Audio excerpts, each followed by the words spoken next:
Hello friends, कसे आहात? आज आपण इंडियन क्लासिफिकेशन बघणार आहोत मेंटल डिसऑर्डर्सचे. Okay. In India, Neki in 1963, Wig and Singer in 1967, Wahia in 1961 and Verma in 1971 यांनी काय केले? सगळ्यांनी मिळून इंडियन क्लासिफिकेशन केलेलं आहे.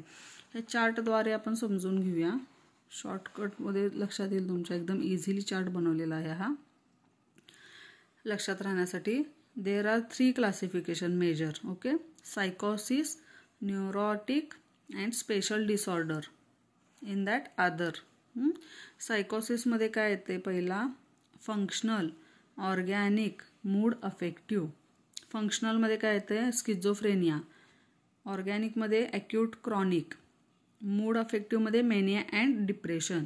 मेनिया अँड डिप्रेशन हे रिलेटेड कशाचे आहेत? मूड डिसऑर्डरशी आहेत. न्यूरोटिकमध्ये काय येणार? Phobia, OCD, that is obsessive compulsive disorder and anxiety.